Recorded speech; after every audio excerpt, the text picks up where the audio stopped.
The receipt slipped from the printer with a soft mechanical buzz, and the white billionaire standing 10 feet away forgot how to breathe. He hadn't noticed the teenager at first. Just another kid in a faded gray hoodie, worn sneakers, and a backpack with one frayed strap waiting quietly beside the billing counter at St. Matthew Medical Center on a rainy Tuesday evening. Then the young cashier whispered, "Sir, are you absolutely sure? This is all the money on the card." The boy smiled. Not proudly, not dramatically, just with the calm acceptance of someone who had already made up his mind. "She needs it more than I do." The words floated through the bright hospital lobby, barely louder than the rain tapping against the glass entrance. William Ashford paused halfway through reviewing a stack of acquisition papers. His attorney continued talking beside him, but every word dissolved into meaningless noise. The teenager reached into his pocket and carefully unfolded a handful of crumpled $20 bills, smoothing each one against the counter before sliding them forward. His fingers lingered for a moment, as though saying goodbye. "Please don't tell her who paid," he said softly. "If she asks, just say someone wanted her to have another chance." The cashier swallowed hard before nodding. Across the lobby, an elderly woman sitting beside a vending machine quietly wiped tears from her eyes. A nurse stopped walking. Even the security guard glanced away, pretending not to watch. Kindness had become so rare that nobody quite knew where to look when it appeared. William watched the teenager sign the payment receipt with slow, careful handwriting. Malik Carter, 17 years old, though the exhaustion in his eyes belonged to someone much older. He picked up his nearly empty backpack, thanked the cashier as if she had done him a favor, and started toward the revolving doors without looking back once. William frowned. Something about the scene felt impossible. Teenagers usually rushed through hospitals with worried families or impatient friends. They did not empty what looked like their entire savings for a complete stranger. His curiosity nudged him forward before reason could stop him. "Excuse me," he said quietly after the boy disappeared into the rain. "May I see the receipt?" The cashier hesitated. Hospital policy said no. But something in William's voice carried neither authority nor entitlement. Only confusion. She turned the paper over for barely a second. That single second changed everything. William's eyes landed not on the amount, but on the patient's name printed beneath it. Eleanor Brooks. The folder slipped from his hand. Contracts scattered across the polished marble floor like startled birds. His face drained of color. 22 years, he whispered, barely recognizing his own voice. Impossible. He had spent more than 2 decades believing that name belonged only to a grave, a secret, and a promise he had failed to keep. Outside, Malik disappeared into the rain, unaware that the quiet act he had tried so hard to keep invisible had just awakened a past powerful enough to destroy everything William Ashford thought he knew. And before William could take a single step toward the exit, his phone began ringing. The caller ID displayed only 3 words: "Board emergency meeting." William let the phone ring until the screen went dark. Then it lit up again, and again. Somewhere across the city, executives were waiting for the man who never ignored an emergency. Tonight, they would wait a little longer. He stepped toward the billing counter instead. "The young man," he asked, his voice unusually restrained. "Did he know the patient?" The cashier shook her head slowly. "He asked the same question I did. He only wanted to know how much she still owed before she could receive treatment." William frowned. "He was a stranger?" "As far as I could tell." She hesitated before adding. He looked at her through the window for maybe 10 seconds. Then he walked over here and emptied everything he had. Outside, the rain had grown heavier. William crossed the lobby just in time to catch sight of the teenager climbing onto a city bus, water dripping from the sleeves of his hoodie. The doors folded shut before William reached the curb. The bus disappeared into evening traffic, leaving only a spray of water and a question that refused to leave his mind. Why? 20 minutes later, a black sedan rolled quietly behind the number 22 bus, never close enough to be noticed.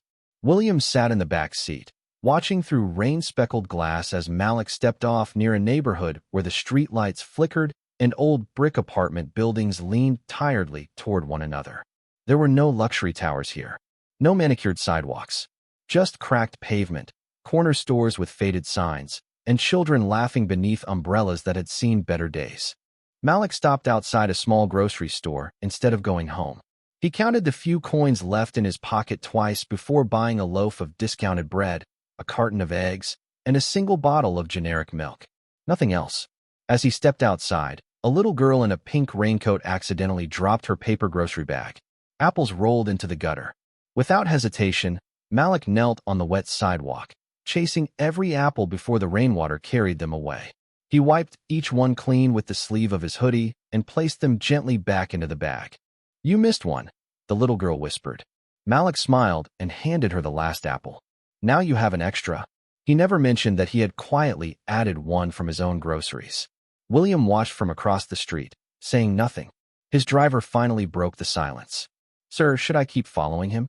William answered without looking away. "Yes." Malik continued another 3 blocks before climbing the worn steps of a narrow apartment building.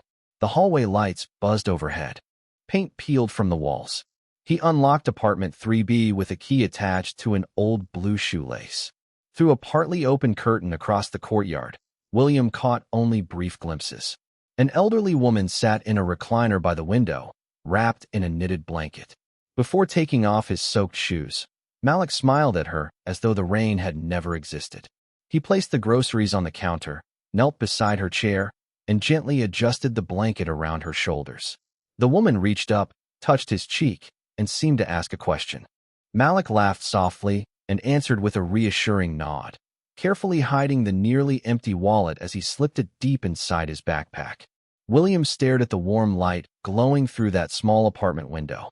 A teenager who had almost nothing had just given away everything. But before William could make sense of it, his private investigator called. "Mr. Ashford," the voice said quietly, "I found something about Malik Carter. You are going to want to hear this immediately." William ended the call without another word, but the investigator's final sentence echoed louder than the rain. "The woman your teenager helped is awake." Before sunrise the next morning, the billionaire walked alone through the quiet 4th-floor corridor of St. Matthew Medical Center. The usual confidence in his stride had been replaced by something slower, almost cautious. Outside room 412, he stopped. Through the narrow glass window, Eleanor Brooks rested against a raised hospital bed, her silver hair neatly brushed by a nurse, her frail hands wrapped around a paper cup of tea. She looked older than he remembered, yet there was something unmistakable about the calm determination in her eyes. William stepped inside. Eleanor looked up politely, searching his face for recognition before offering a gentle smile. "Good morning," she said. "I am afraid we have not met." Those simple words struck harder than anger ever could. She truly did not know him. William forced a smile of his own. "My name is William Ashford. I heard someone helped you yesterday." Eleanor's fingers tightened around the cup. "That young man." Her eyes softened immediately. "I asked the nurse if she could thank him, but she said he disappeared before anyone learned where he went." William studied her carefully. "Did you know him?" She shook her head. "No. I only remember opening my eyes for a moment and seeing a young man standing near the hallway window. He smiled, like everything was going to be all right." She looked down into the tea. "That is a rare gift these days." William remained silent. Eleanor reached beside her bed and lifted a folded envelope. The nurse found this tucked beneath the flowers after he left. William accepted it carefully. There was no money inside. Only a single handwritten note. In neat block letters it read, "When my mother was sick, strangers gave us hope. Maybe this is my turn to pass it on." No name. No signature. William read the sentence twice before quietly folding the paper again. His throat tightened. This was not the act of someone expecting recognition. It was the act of someone honoring a promise. As he handed the note back, something on Eleanor's wrist caught his eye. A faded blue friendship bracelet, its threads worn almost white with age. William froze. 22 years earlier, another blue bracelet had disappeared during the worst night of his life. He blinked, forcing the memory back into darkness before it swallowed him whole. Eleanor noticed his expression. "Is something wrong?" William gently shook his head. "No, just an old memory." He excused himself before she could ask another question. Outside the room, he leaned against the hallway wall, breathing slowly. His phone vibrated again. This time it was not the board. It was his investigator, speaking with unusual urgency. "Sir, I dug deeper into Malik Carter. His mother passed away 6 years ago. Before she died, she volunteered at a neighborhood outreach clinic."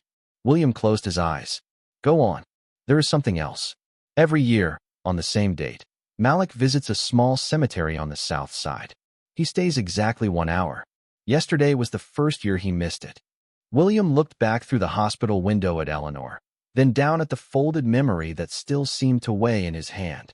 A teenager who never broke a promise had skipped the one tradition he kept every single year, only to save the life of a woman he had never met. William straightened slowly, made a decision he could no longer postpone, and said into the phone, "Cancel every meeting on my calendar. I am going to that cemetery today." The cemetery was almost empty by the time William arrived. A cold wind drifted between rows of weathered headstones, carrying the scent of fresh rain and cut grass. He expected silence. Instead, he heard the faint scrape of a broom against stone. Halfway up the hill, Malik was kneeling beside a modest grave, brushing away fallen leaves with slow, careful strokes. There were no expensive flowers, just a small bouquet of white daisies tied together with blue ribbon. The teenager straightened one crooked photograph, stepped back, and smiled with quiet affection before speaking into the still morning air. "I am sorry I was late this year, Mom. Someone needed help yesterday." William remained behind a large oak tree, unwilling to interrupt. Malik crouched again and placed a fresh loaf of bread beside the headstone. A flock of sparrows landed nearby, pecking curiously at the crumbs he scattered across the grass. "You always said nobody should eat alone," he whispered with a faint laugh.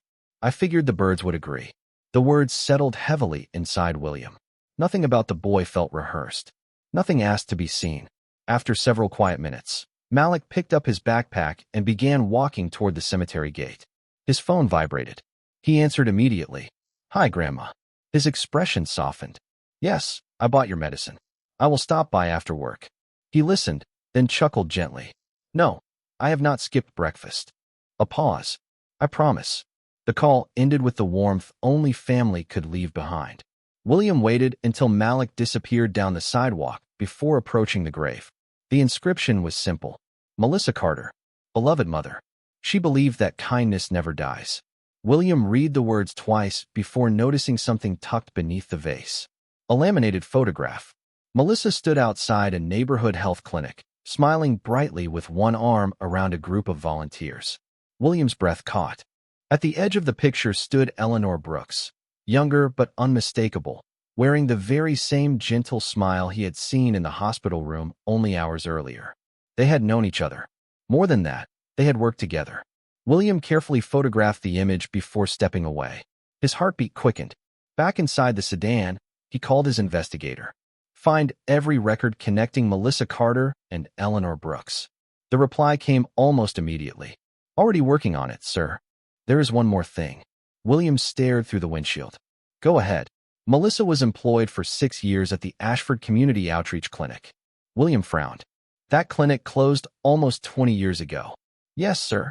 It closed after a restructuring ordered by Ashford Global." The words landed with quiet force.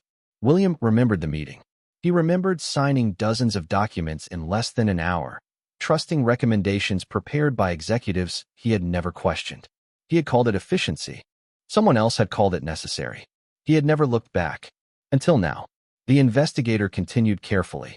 "Sir, I also found a box listed in the company archives. It was marked confidential and scheduled for destruction, but someone canceled the order years ago." William's voice dropped to almost a whisper. "Who canceled it?" A few seconds of silence followed before the answer came. "According to the archive log, you did. Personally. 22 years ago." William slowly lowered the phone. He had absolutely no memory of saving that file. Yet somewhere inside his own headquarters waited a forgotten box that his younger self had protected from destruction. And for the first time since seeing Malik at the hospital, William realized the greatest secret in this story might not belong to the teenager at all. It might belong to him. The archive room smelled of dust, old paper, and forgotten decisions. William stood alone beneath humming fluorescent lights as a records manager rolled a gray metal box onto a wooden table. A faded label read only, "Outreach Clinic Transition, Confidential." The seal had yellowed with age. "No one has opened this since the day you ordered it preserved," the manager said quietly before leaving. William stared at the box for several seconds before lifting the lid. Inside were neatly stacked personnel files, handwritten notes, financial reports, and a leather-bound notebook with his own initials embossed on the cover. He did not remember owning it. He opened to the first bookmarked page. His younger handwriting stared back at him. If these recommendations are accurate, closing the clinic is the only financially responsible option. Review again before final approval. His pulse slowed. He turned another page. There was no second review, only a signed authorization bearing his name. Beneath it rested a folded letter that had never been mailed. The envelope was addressed to William Ashford. Sender, Melissa Carter. His fingers hesitated before opening it. The paper was worn but carefully preserved. Mr. Ashford, I know people say numbers never lie, but numbers cannot see faces. If this clinic closes, many families will lose the only place they can receive treatment before small illnesses become impossible burdens. Eleanor and I have tried every legal option we know. We are not asking for charity. We are asking for time. Please visit us before making your final decision. Respectfully, Melissa Carter. William lowered the page. His breathing became uneven. He had never seen the letter before. He searched the box again until another folder caught his attention. A routing slip had been stapled to the envelope decades earlier. Delivery canceled by executive operations. No executive signature. No explanation. Someone had intercepted the letter before it ever reached him. A quiet knock interrupted the silence. His investigator stepped inside, carrying a tablet. Sir, I found another connection. William looked up slowly. The screen displayed a photograph from more than 20 years earlier. Melissa and Eleanor stood outside the outreach clinic, smiling beside a banner announcing a free neighborhood health fair. Behind them, almost hidden by the crowd, stood a much younger William Ashford shaking hands with volunteers.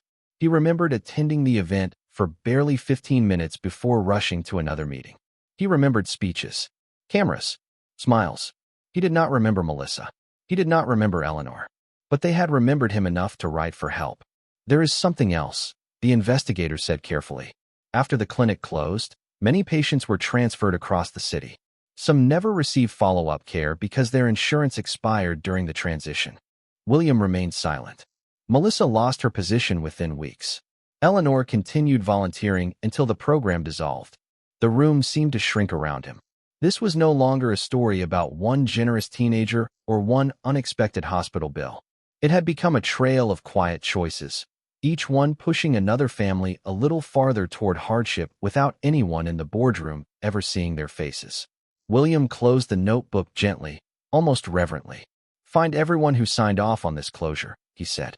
Every executive, every attorney, every consultant. The investigator nodded but did not move. There is one signature you should see first.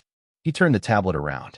At the bottom of the final approval page, directly beneath William's name, appeared another signature. William's expression froze. It belonged to the man he had trusted more than anyone in those years, the mentor who had taught him how to build Ashford Global, and who had died celebrated as one of the most respected businessmen in America. Suddenly, William understood that the greatest lie had not been hidden in the files. It had been hidden inside the legacy he had spent his entire life protecting. William dismissed every assistant, every attorney, and every member of the executive team before locking himself inside the top-floor conference room overlooking downtown Chicago. The city glittered beneath him as if nothing had changed, yet every light reminded him of a decision that could never be undone. The confidential files lay spread across the long oak table. Melissa's unopened letter rested beside them like a quiet accusation. Before he could gather his thoughts, the board chairman walked in without knocking. You canceled today's vote, the older man said sharply. Investors are already asking questions. William looked up slowly. I want every archived document related to the outreach clinic reviewed before another meeting takes place. The chairman's expression hardened. That project was settled decades ago, not for the families who paid for it.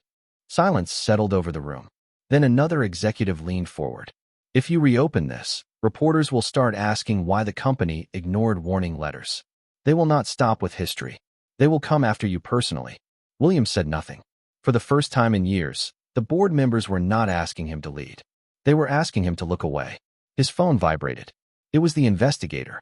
Sir, I think someone knows we are digging. William stepped into the hallway. What happened? The archive server was accessed less than an hour after we requested the files. Someone tried to erase the digital copies. We recovered most of them, but not all. William's grip tightened around the phone. Who had access? Current executive credentials. Before another word could be spoken, the call dropped. At nearly the same moment, across town, Malik finished his shift stacking shelves at a neighborhood grocery store. His manager handed him a folded envelope. Someone stopped by looking for you. Inside was a business card with only one name printed in silver letters. William Ashford. There was no note. No explanation. Malik stared at it for several seconds before quietly slipping it into his pocket. On the bus ride home, he watched rain streak across the windows. His grandmother had always warned him that powerful people rarely appeared without a reason. By the time he reached apartment 3B, uneasiness had replaced curiosity. He unlocked the door and froze. The apartment was darker than usual. His grandmother sat silently in her recliner, the blue blanket folded neatly across her lap instead of around her shoulders. On the kitchen table rested an unopened prescription bag. "Grandma," Malik asked gently. She looked up with tired eyes and forced a smile. "They said the insurance will not cover the new medicine." She tried to make her voice sound light. "We will figure something out." Malik quietly counted the bills left inside his wallet. There were not enough. Not even close. He slipped the business card from his pocket, stared at William's name, then folded it again without making the call. "We always find another way," he whispered, more to himself than to her. Meanwhile, William returned to the archive room only to find the gray evidence box missing. The shelves where it had rested stood completely empty. A records employee hurried toward him, pale and shaken. "Sir, someone signed it out 20 minutes ago." William's heartbeat stopped for a fraction of a second. "Who?" The employee swallowed hard before turning over the electronic checkout log. The authorization carried William Ashford's own digital signature, issued less than 30 minutes earlier, while he had been standing inside the boardroom speaking to the directors. William stared at the screen in disbelief. Someone inside his own company had stolen the only evidence proving the truth and had framed him for making it disappear. William did not sleep that night. Instead, he sat alone in his office with every light turned off except the small desk lamp illuminating Melissa's letter. Someone had stolen the evidence. Someone had forged his authorization. Yet one question refused to leave him. If the files were truly gone, why had they left the handwritten letter behind? He picked it up again, running his thumb gently across the aging paper. Something felt different. The final page was thicker than the others. Carefully, he held it beneath the lamp. A faint outline appeared inside the paper itself. 2 sheets had been pressed together years ago. William called for a document conservator from the company museum. 20 minutes later, under warm light and careful hands, the hidden layers slowly separated. Folded inside was a second note written in Melissa Carter's unmistakable handwriting. This one had never been placed inside an envelope. William read the first line aloud without realizing it. "If this letter reaches you, someone finally chose truth over fear." His heartbeat quickened. The note continued. "Mr. Ashford, if you are reading this, then the first letter was not enough. Eleanor insisted we keep copies because she feared the clinic was being closed for reasons that had nothing to do with money. She asked me to hide this page where only someone searching carefully would find it. We collected documents showing patient insurance funds were quietly redirected before anyone announced the closure. We never believed you ordered it knowingly. We believed someone close to you made certain you would never see the truth." William lowered the page, unable to speak. The room fell silent except for the rain against the windows. His mentor had not merely made a difficult business decision. Someone had built an entire deception around him. Before he could finish reading, his investigator rushed into the office carrying a portable hard drive. "Sir, you need to see this." They opened a recovered backup from an old security server that everyone believed had failed decades earlier. Grainy footage flickered across the monitor. The timestamp matched the week before the outreach clinic closed. Melissa entered a conference room carrying folders. Eleanor followed beside her. Minutes later, William appeared on screen, much younger, greeting both women warmly. He shook their hands. He even invited them to sit. William stared in disbelief. "I met them." The investigator nodded quietly. "Yes, sir." The recording continued without sound. William watched his younger self accept a thick folder from Melissa. Then an assistant entered unexpectedly and whispered something into his ear. William apologized, stood, and hurried from the room. He never returned. 10 minutes later, another executive entered, collected the folder Melissa had brought, smiled politely, and walked away with it forever. Eleanor's shoulders sagged. Melissa closed her eyes for only a moment before quietly gathering her purse. Neither woman argued. Neither caused a scene. They simply walked out together carrying nothing. William covered his face with trembling hands. For 22 years he had believed he had failed because he made the wrong choice. Now he understood something even harder to bear. He had never been allowed to make the choice at all. His phone buzzed. A text message appeared from an unknown number. "Meet me tonight. Come alone. I have the missing archive box." The message included only one location. St. Matthew Medical Center. Room 412. Eleanor Brooks. Eleanor was sitting upright when William entered the hospital room, but she was not alone. Resting quietly beside her chair was the missing gray archive box. She placed one gentle hand on its lid before looking into William's stunned eyes. "I wondered how long it would take you to remember how to look beyond the first page," she said with a faint smile. William closed the door behind him. "How did you get this?" Eleanor glanced toward the window where the city lights shimmered against the dark sky. "Someone left it outside my room an hour ago. No note. No name. Whoever took it realized I was the one person who would never destroy what was inside." She slowly opened the lid. Unlike the copies William had already seen, these were original documents, complete with handwritten annotations, canceled payment authorizations, and internal memoranda. One folder contained signatures that had been altered after William had left the meeting 22 years earlier. Another contained financial transfers redirecting community health funds into a private investment account controlled by senior executives. William stared in silence. The pieces no longer formed a mystery. They formed a choice that had been stolen from him. Eleanor reached into the bottom of the box and removed one final cassette tape sealed inside a clear evidence bag. "Melissa insisted we record everything after your assistant interrupted that meeting," she whispered. She believed truth deserved a voice. Minutes later, inside Ashford Global's secure media lab, the aging tape crackled to life. The picture was imperfect, but the voices were unmistakable. Melissa thanked William for agreeing to review the clinic's proposal. William promised he would return after an urgent call. Then the recording continued after he had left. Another executive entered the room. His voice remained calm as he informed Melissa and Eleanor that Mr. Ashford had already approved the closure and no longer wished to continue the discussion. Eleanor quietly objected. Melissa asked to wait for William's return. The answer was simple. "He will never see your documents." The tape ended with the sound of the folder being carried away. No shouting, no threats, only quiet certainty that the truth would remain buried. William lowered his head. For the first time in decades, his grief gave way to resolve. The next morning, every member of the Ashford Global Board received identical envelopes containing certified copies of the recovered evidence. Federal investigators received the same package before the markets opened. By noon, emergency auditors entered corporate headquarters while reporters gathered outside the glass tower. William did not hold a triumphant press conference. Instead, he walked into the boardroom carrying only Melissa's unopened letter and placed it in the center of the polished table. "This company failed because we stopped seeing people," he said calmly. That ends today. One by one, directors who had defended the past lowered their eyes. Several quietly submitted resignations before the meeting concluded. Across town, Malik finished another shift at the grocery store, unaware that the city was already changing around him. When he reached his apartment building, he found William waiting beside the front steps instead of arriving with cameras, lawyers, or security. The billionaire stood alone, holding a small paper envelope in both hands. Malik stopped several feet away, uncertain. William stepped forward and offered the envelope without saying a word.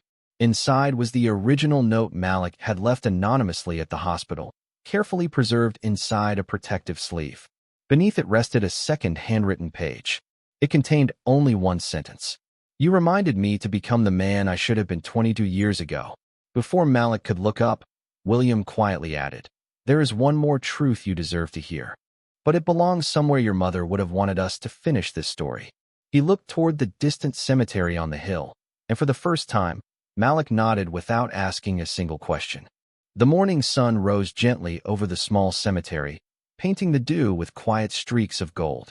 Malik stood beside his mother's grave, hands resting on the worn wooden handle of the broom he always brought with him. William approached without an entourage, without cameras, without the polished confidence that had once filled every room he entered. He carried only a small bouquet of white daisies wrapped with a blue ribbon. For a long moment, neither man spoke. William knelt beside the headstone and carefully laid the flowers next to the loaf of bread Malik had left the day before. "Your mother wrote 2 letters," he said softly. "One asked for help. The other forgave a man she believed had never stopped trying to do the right thing." Malik looked at him, surprised. William unfolded the final page Melissa had hidden inside the archive box. The ink had faded, but every word remained clear. "If you ever learn the truth, do not spend your life searching for someone to blame. Spend it becoming the person who notices the next family before they have to ask for help." William's voice faltered before he could finish. He folded the letter with careful hands and placed it beneath the bouquet. "I cannot give your mother back," he whispered. "I cannot return the years your family lost. But I can stop hiding behind the man I used to be." Malik remained quiet.